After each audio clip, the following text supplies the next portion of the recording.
This program is brought to you by Link TV for educational and non-commercial use only. Violence in Iraq is at its worst since 2003. Al-Qaeda leader wants to test unconventional weapons. Did Prince Bandar of Saudi Arabia hold secret talks with Israel? Link TV brings you these stories and more on this Mosaic Intelligence Report. Violence in Iraq has resulted in the most suicide bombings in one single week since the war began in 2003. This recent escalation coincides with the holy month of Ramadan.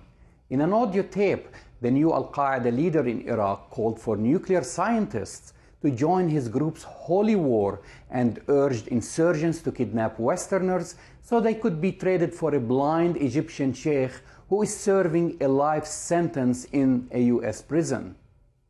The speaker, who identified himself as Abu Hamza al-Muhajir, aka Abu Ayyub al-Masri, said that more than 4,000 foreign militants have been killed in Iraq since the US-led invasion in 2003. It was the first known statement from the insurgents about their death toll. The fugitive terrorist chief said experts in fields of chemistry, physics, electronics, media, and all other sciences, especially nuclear scientists and explosive experts, should join his group's jihad or holy war against the West. We are in dire need of you. The call of jihad can satisfy your scientific ambitions, and the large American bases in Iraq are good places to test your unconventional weapons, whether biological or dirty as they call them. Something perhaps you all know about, or at least the rest of the world has been talking about for the past couple of years, is that the Iraqi conflict has become the cause célèbre for jihadists, breeding a deep resentment of US involvement in the Muslim world and cultivating supporters for the global jihadist movement. This according to a declassified US intelligence report, the National Intelligence Estimate Report, recently declassified by the US President, also questions whether the US is winning its global war on terror. The document, parts of which were leaked to the US media before George Bush made its main conclusions public, represents the consensus view of 16 US spy agencies. It said that the number of self-described jihadists was globally increasing, both in number and geographic dispersion. I find it very strange that the declassified excerpts from the report make no mention of Afghanistan, where the war against Al-Qaeda began 5 years ago and where the Taliban have rebounded in parts of the country and where reconstruction efforts have virtually stopped.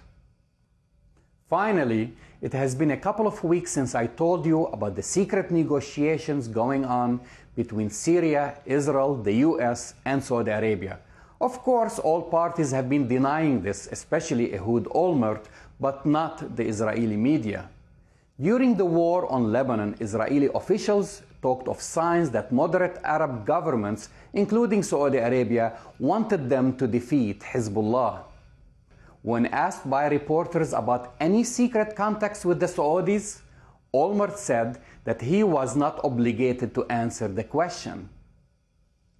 Meanwhile, my sources in Jordan tell me that a meeting did occur between high-ranking Israeli officials and Prince Bandar bin Sultan, Saudi Arabia's former ambassador to Washington, who is now the national security advisor to the king, and this meeting happened on Jordanian soil. Saudi Arabia has said it is pushing ahead with plans to build a 900-kilometer fence along its border with Iraq in an attempt to improve security.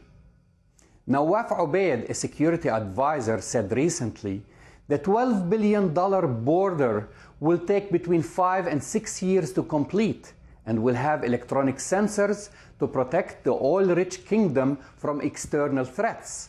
One wonders whether the idea of the fence was also discussed with the Israeli officials in Jordan. I'm Jamal Dajani for Mosaic Intelligence Report. To learn more about Mosaic or share your comments, visit our website at linktv.org/mirblog.